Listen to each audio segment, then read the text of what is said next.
Good morning, everyone. I hope that I made it largely around to say hi to you all, and if I haven't, I will try to say hi at the conclusion of this conversation.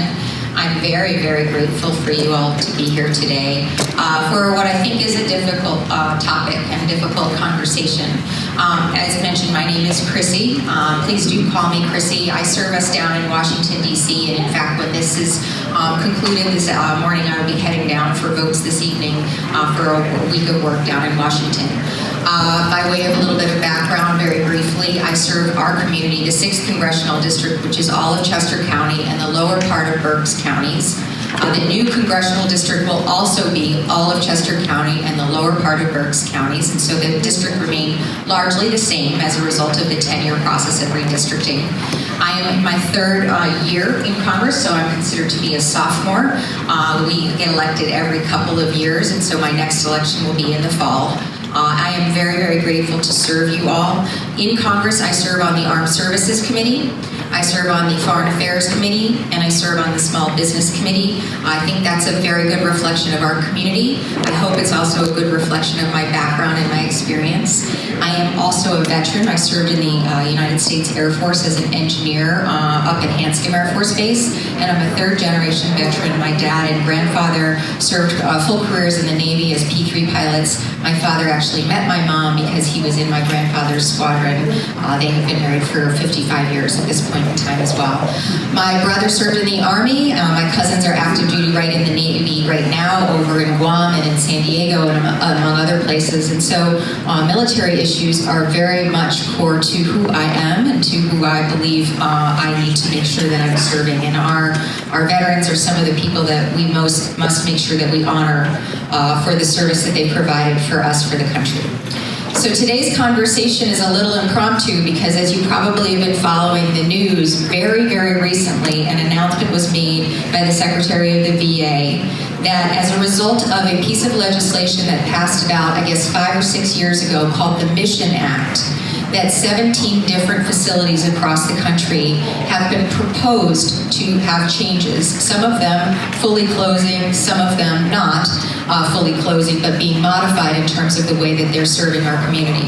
And Coatesville's facility was one of those facilities on that list. What's very, very important for me to emphasize to you all is that this is literally a proposal. This is something that is out there right now to be thought through. This begins the process of a year-long commission. The commission is appointed with, I believe it's 9 members who are appointed on both sides of the aisle, and the president approves who they are. They go through a year-long process of looking at the recommendations, the proposals that have been put forward. They then make a recommendation based on their year-long work, and that recommendation goes to the president. I can't. The president then makes a decision whether he wants to put that proposal in front of the Congress for a vote. And the Congress, both the House and the Senate, have to vote for that proposal in order for it to be implemented. So this is a very long process, even just to get to that place. And if we end up in some place with this facility or others having changes to them, it will be a very long time. I've been told on the order of decade or so before these changes would be implemented. So I think what's top of everyone's mind and what the Mission Act was all about 5 years ago was trying to make sure that we had the best care possible for our veterans. And so it's complicated. It's a really complicated equation of what does that mean to be best, right? What does it mean to make sure that we have access to quality and importantly, accessible healthcare for all of us? And so that's what is going on, kind of at the 30,000-foot level. You also, I hope, have been following that. I'm relatively displeased with the process that this has been going through so far.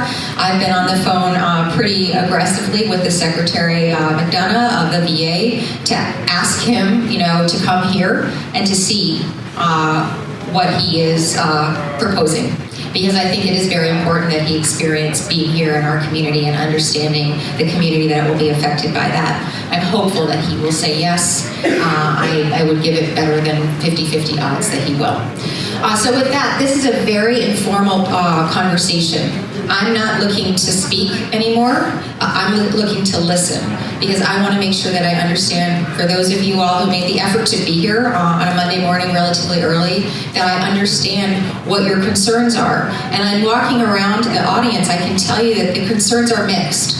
You know, some people are on the spectrum of welcoming this and curious and interested in what the changes will be, and some people are on the other end of the spectrum and very, very concerned and don't want to see a change to their VA. So I would just like to hear those concerns, and I would like to be able to bring those back to Secretary McDonough and to others who are part of this commission, so that I can make sure that I am our voice down in Washington. And so with that, I think I'm going to answer questions. I believe that there have been some that have been submitted to us to begin with. Hi folks, I'm Sue, I'm Chrissy's district director. In an effort to not pass microphones around the room, a little with a cable here, if you could please use the comment card that you were given when you came in, that would be really helpful. Get them to any one of the staff members here, and we'll make sure that they're relayed to Chrissy. But Chrissy, the first note is more of a comment, and it says that this is a historical site. Can it be saved for that reason alone, the history of it? And as we know, it just celebrated its 90th year. I think that's an interesting and important question. I think one of the things that I brought up to the secretary when I spoke to him is what was the data that you were using to make this decision? And one example would be whether it's a historical site and there's anything that we can or need to be doing to preserve it. But another one, frankly, is did he do this study? And the answer is no. Before or after we already announced Brandywine Wines closure and the Tower Health closures? The answer is before. So when they were looking at kind of the surrounding medical abilities or capabilities of our community, they did not take into account the fact that Tower Health has planned closures and is closing and has closed 2 facilities in the Chester County area. So that may come into play as well, in addition to this fact that this is a historic site. It may also come into play that this situation is different now. Frankly, it also was proposed or researched and submitted before COVID happened as well. So we're kind of a little bit behind in terms of what is reality here on the ground. Thanks, Chrissy. The next question is, the VA report stated that the Coatesville VAMC is not up to standards. In what way is it deficient? Was that outlined in the report? So I think that there are parts of the VA that all VAs that we can agree can be improved upon. And I think there are, frankly, parts of this VA that are market leaders as well. There are things here in Coatesville that are incredibly unique facilities and services. We have one in particular for women veterans who have addiction issues. And I think that's something that should be a model for other areas, not necessarily one that needs to be closed.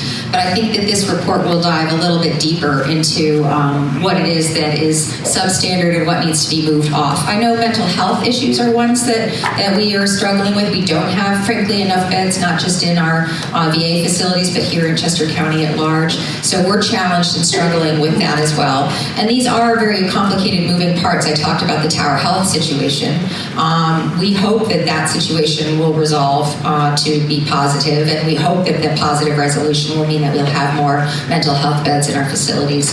But I don't know that this report necessarily went into a deep dive about what individual things are the problems. It was more what can we do within our community that already exists. For instance, it proposed some resources that are in Chester County, and what can we do to shore up those resources so that if and when this facility is closed or limited in its abilities, that we have redundancies, that we've built redundancy.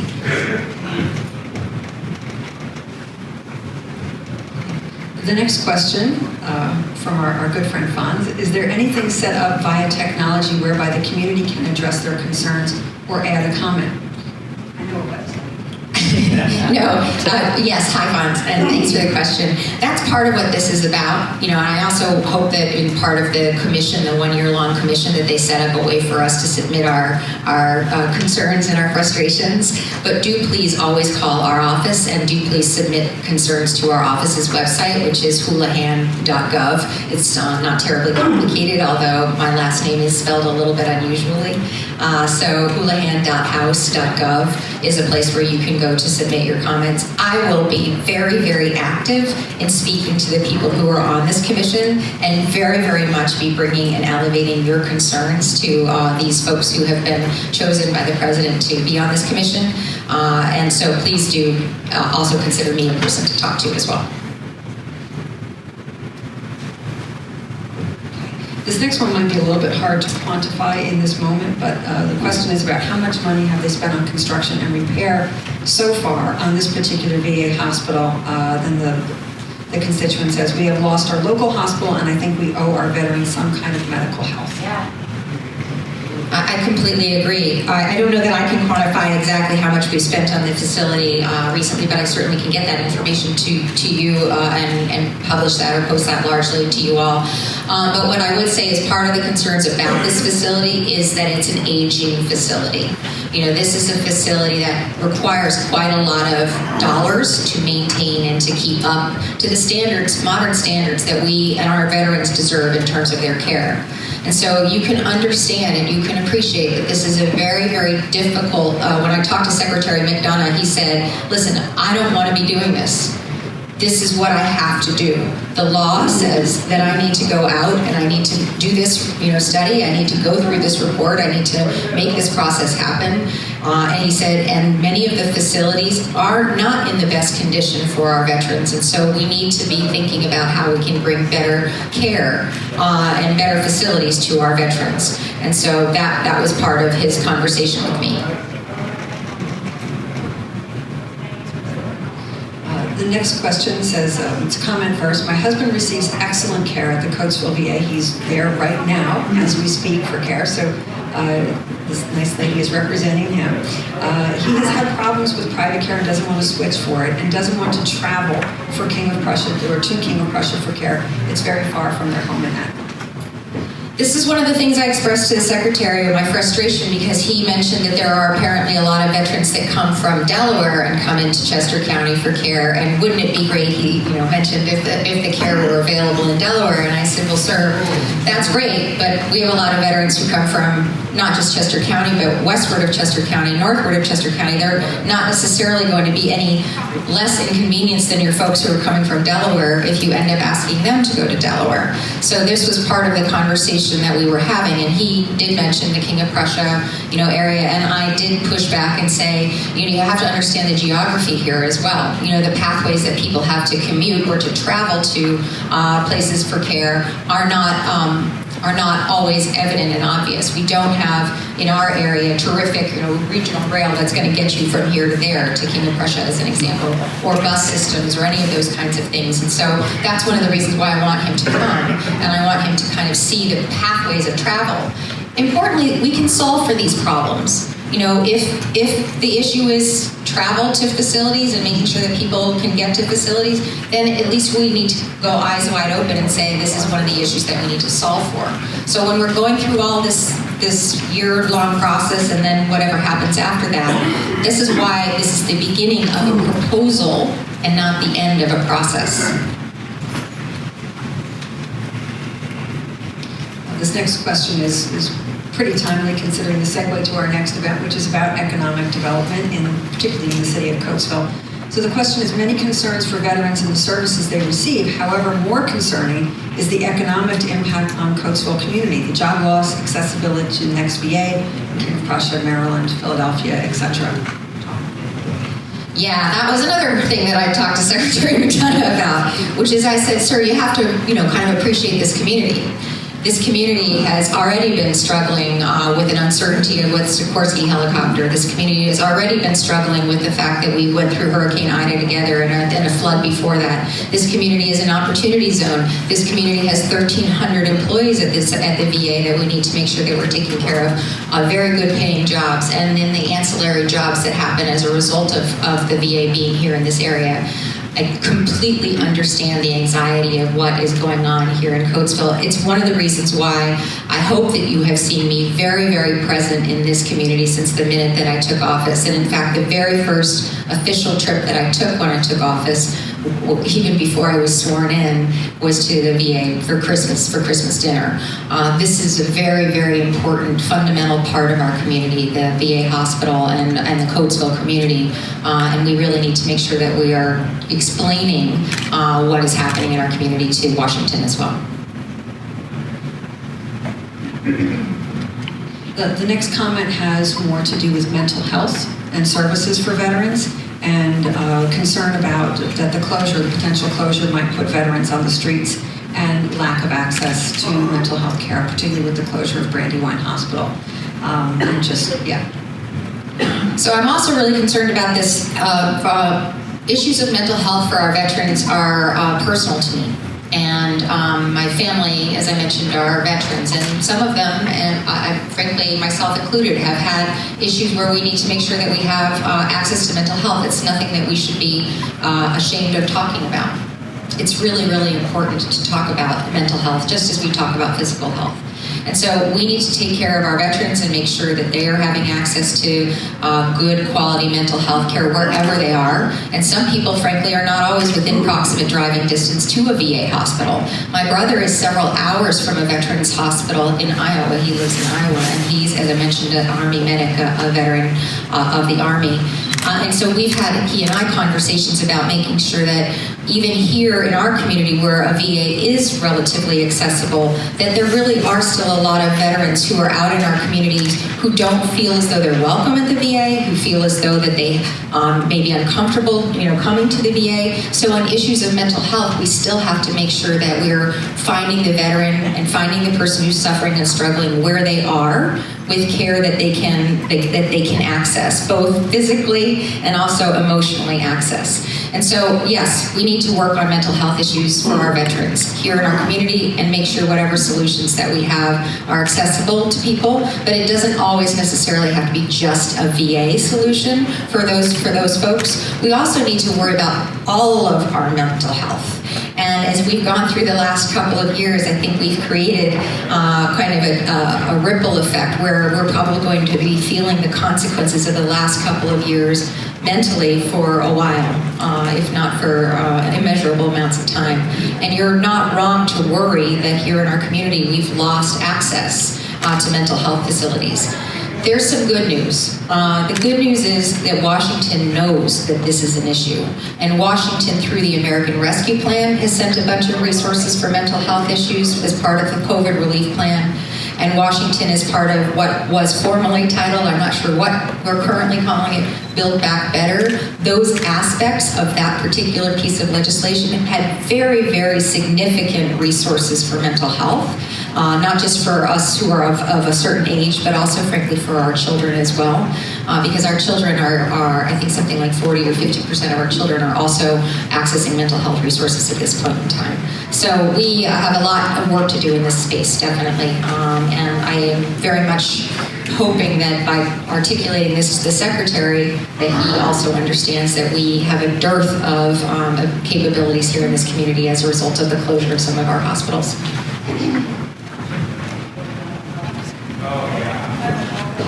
This one has to do more with the timeline of the report, when it was generated and how it was generated. So the first question is, would this have happened if the previous administration was still in office? And then the second part of the question is, could the VA potentially be moved to Brandywine Hospital? So the answer to the first question is, yes, this would have happened under a different administration. This was a piece of legislation, as I mentioned, called the Mission Act.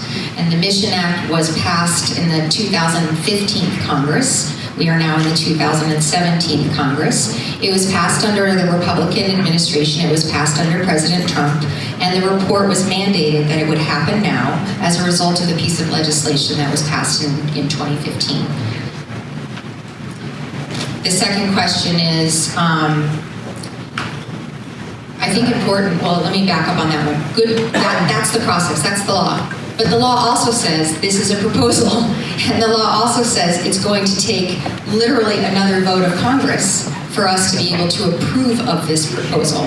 And obviously it has to be a veto-proof. Like, for instance, if we get the report and the president says, here, Congress, vote on this report, and Congress says this, we don't like this report, we're going to vote no, or we're going to vote yes, it has to be a veto-proof no, if, for instance, we say no to. And that's a pretty significant hurdle to overcome. And so this is a process that was put into motion through that Mission Act, which was frankly a process to try to make sure that we provided the best care that we could for our veterans. The second question was, can we make it Brandywine Health? So I think this is also something that we've had a lot of conversations about. So Tower Health is a for-profit organization, or it is a business. They make business decisions about how they're going to operate their business, and we can't expect them to make different choices and run their companies differently. We can help when they've made the decisions to figure out if there's a way to steer them to hopefully end up landing those facilities in other people's hands that are interested in mental health or that are interested in acute care, so that they can purchase in one form or another those existing facilities. But we, the government, can't come in and do what I know people would like to have done, which is just, take over. That's what private industry is for. That's what our healthcare system is all about. Whether or not this particular facility can be retooled or reimagined, meaning Brandywine, it looks as though there's a lot of stuff in the works for that on the private side of things, not on the public side of things. But it does look as though there's a lot of stuff in the works for that we at the federal level and at the state level and at the local level are able to sort of sweeten the pot.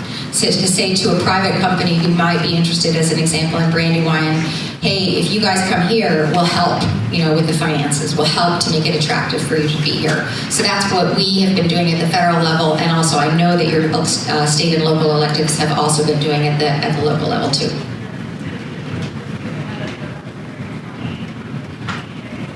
The next question has to do with who was on the committee that made these recommendations. Are any of them veterans? What is their background? And also, what is Secretary McDonough's military background? Essentially, it was input sought from the veteran community overall. Just one quick note, folks, if you could please put your contact information on the back of these cards. We will answer every single question. We'll respond to comments. If we don't get to them here, we will do that in the office. So please, if you could give us your contact information, that would be super helpful. I don't know the answer to that question, but I will find out who is on the commission. They are just now figuring out and confirming who is on the year-long commission.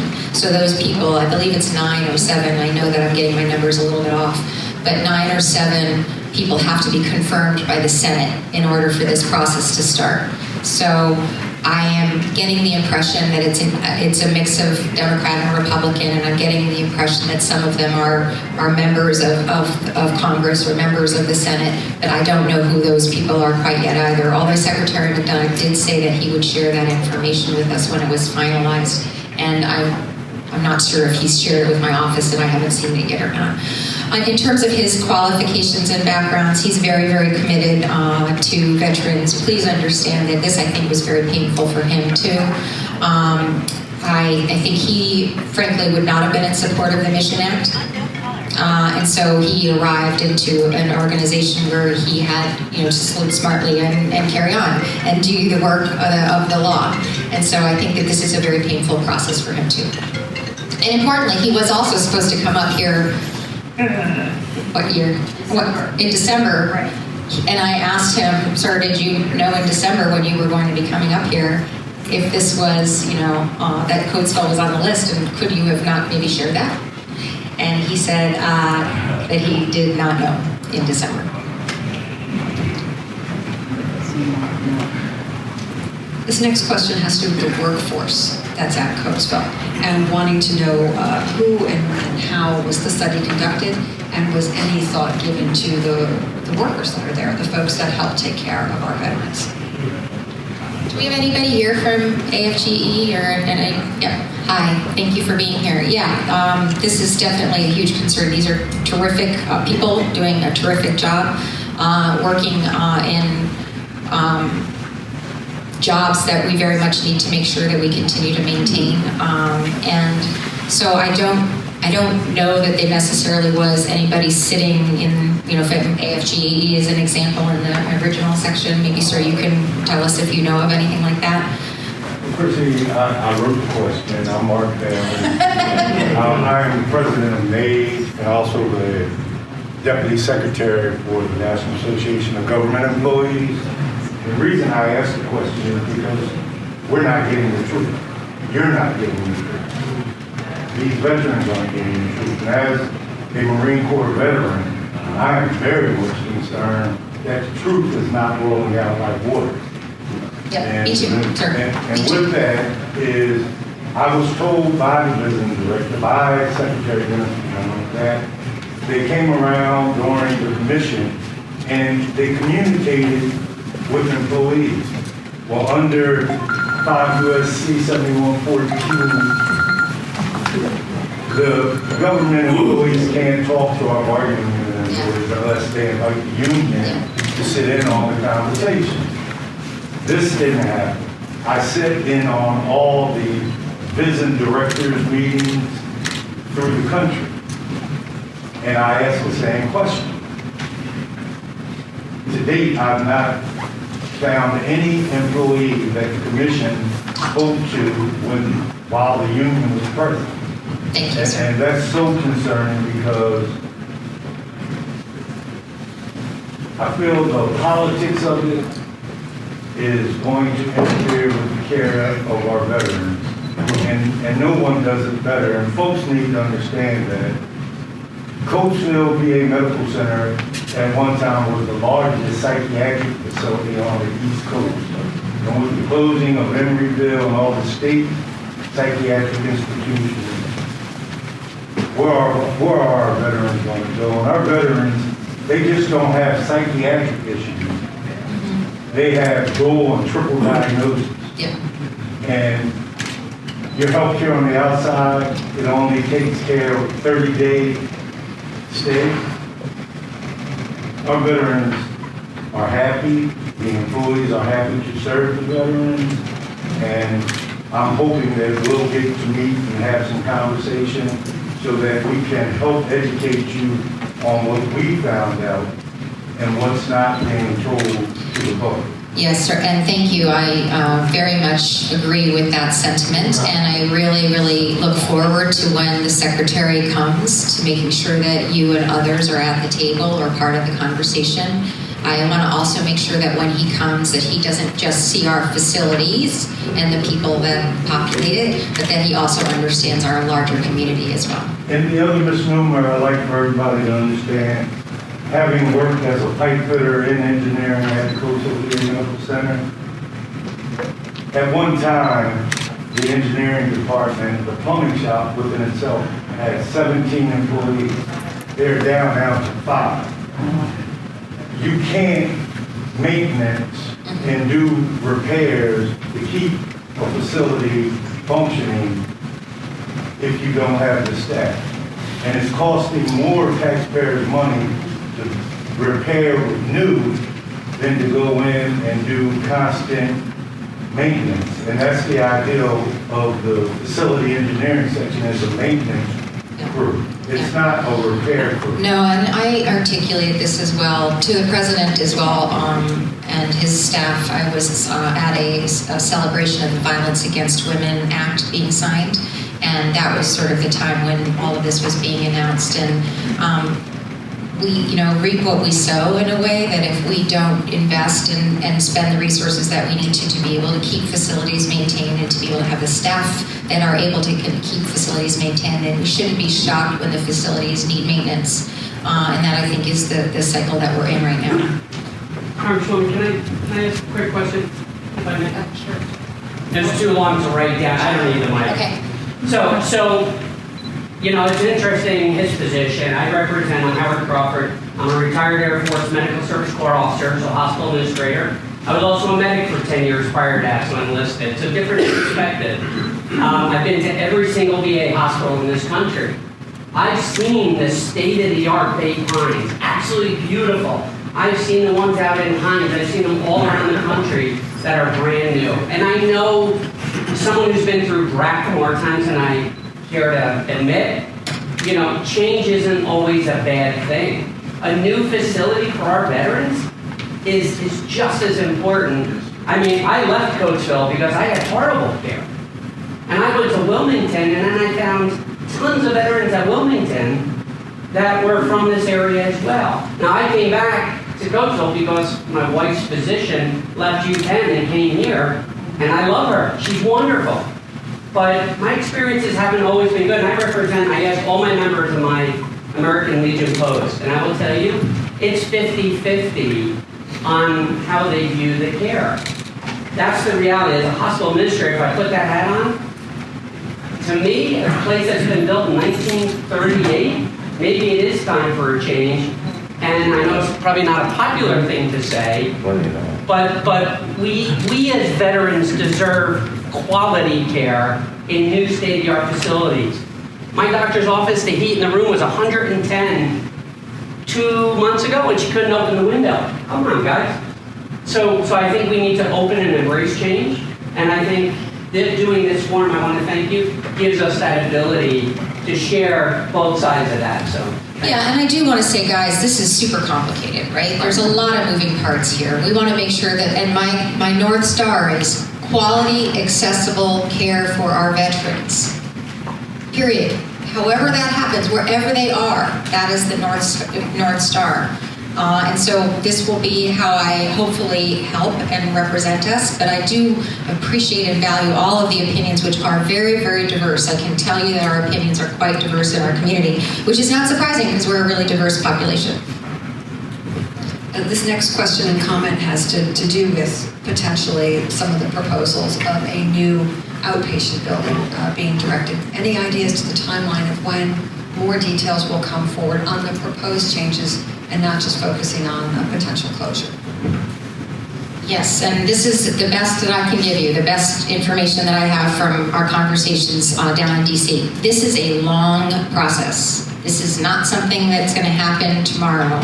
I spoke to someone in the audience who was talking about some concerns about budget, that whispers that she had heard about access to home care or to facilities for living, that she was concerned funding was being turned off for. We will follow up with that person on that. Nothing that you see tomorrow, that happens tomorrow or next week or this year, has anything to do with this process right now. This process has just begun. It's just a proposal. And as I mentioned, the order of magnitude of how long it will be is on the decade end of things. And if we're talking about something like new facilities, you know how long that process is going to take. That's going to take a very, very long time to happen. This question has to do with equity, specifically equity for our veteran community, for our Black and Brown veterans, and also veterans that have a mobility challenge and access to care. What measures are being taken to create a better sense of equity? So I don't know if you guys are following along, but one of the other 17 facilities was in Philadelphia. So it was Coatesville and Philadelphia, and there's the country. So 2 out of 17. So you can probably imagine that Representative Dwight Evans is also not terribly excited about what's going on right now. And so we are working collaboratively together. And what's interesting is that the expectation was that he and I would be pitted against one another, that we would somehow duke it out over who would win. We're going to fight for all of y'all. It's important that we fight for the entire southeastern Pennsylvania to understand the best care that everyone, Black and Brown, those who are in wheelchairs or who have accessibility issues, anybody has access to quality care. So it was really intriguing that this speculation was that somehow we would end up being enemies as a result of this. In fact, we're more allied than before.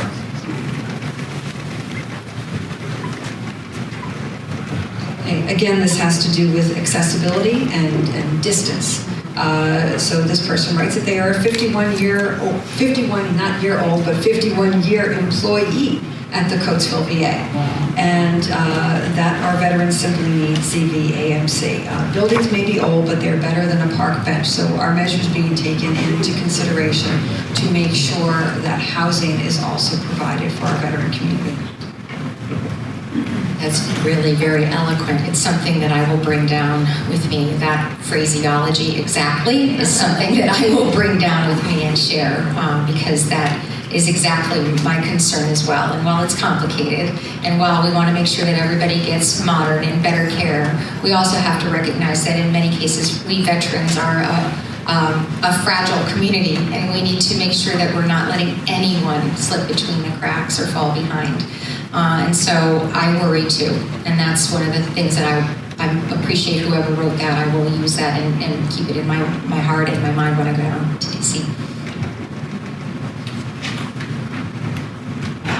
This next one is again advocating for modern technology. Don't we deserve a new facility with modern technology?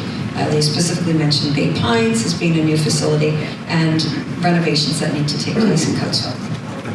Yes, I believe that we need to invest in our veterans. I think that is something that bipartisanly we all agree on. It's just how do we do that? That's the way that we need to think about that, right? Everybody's trying to take care of our veterans. This is in Washington, which is a very divided place right now, something that we universally agree on. We're just struggling with the execution on that. And so some of the things that I've been hoping, that I've been working on in Washington unrelated to this is figuring out where those gaps in care are. Technology is a great example of it. And I'll give you an example that is probably, it's important for me to share. 3D mammogram technology was not available to veterans or to anyone on Tricare until quite recently. It was just a gap in coverage. 90% of our private healthcare people who have regular healthcare on the regular economy, have access to 3D mammograms. 40% of us who would get mammograms have dense breast tissues, and the only way to find cancers in many cases is through this 3D mammogram technology. And so this was something that I learned about early on in my first year in Congress, and worked to close that gap, to make sure that we are able for people who have Tricare, or people like my mom, who's a Navy wife who also is on Tricare, that she can get, the same care that she could get in the regular civilian economy. So this is part of the complication that we all are struggling with.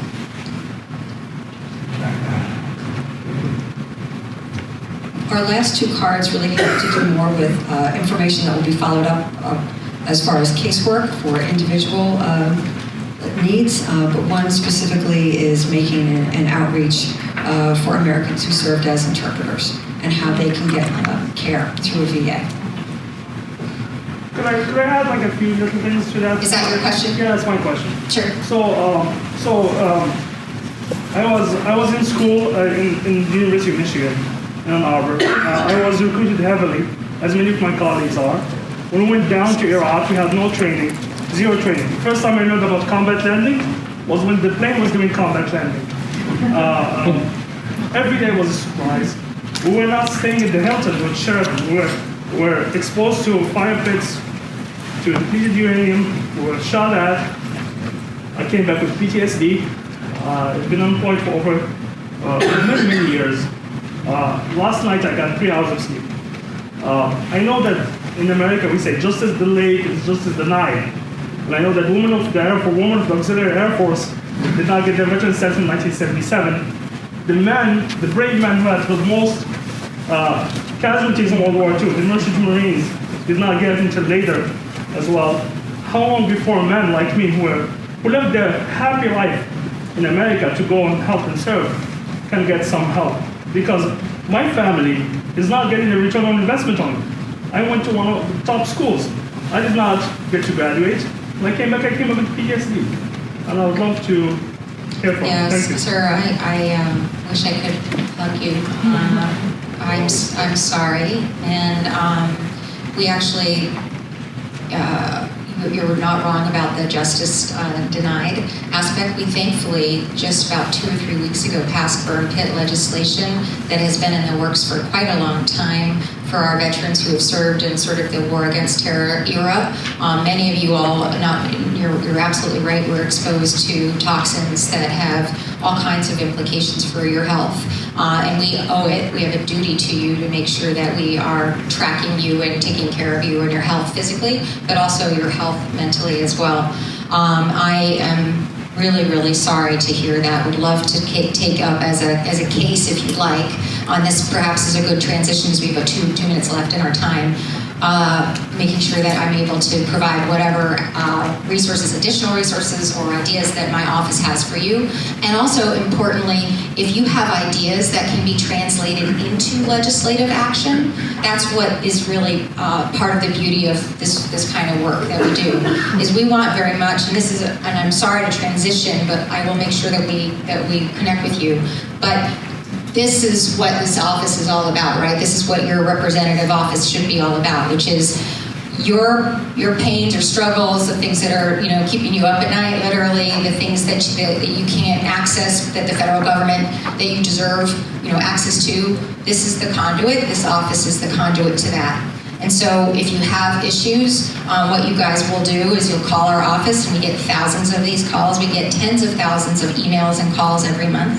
And we, if it's appropriate, and if you guys give us permission, we will set up kind of a case for you. We'll fill out some privacy information so that we have the ability to talk about you on your behalf. And we will begin a case. Now that case can have something to do with access to the VA, or it can have IRS or Social Security, or you name the federal agency that inevitably is not doing a perfect job, and we can be helpful with that, and we can direct you to help and to care. But also, just as importantly, if we see a pattern or even just one really good idea, we bring that pattern or that really good idea forward for legislative action as well. And so the example of Tricare and mammograms, that was a pattern. We saw it with a few women, and frankly, we saw also with our VA here in Coatesville that there was only one day a month, I believe it was, that women had access to mammogram, and that wasn't adequate. You know, we have 20% or so of our veterans are now women, and they need to make sure that they have care, too. So we'll take your ideas and hopefully turn them into legislative opportunities as well.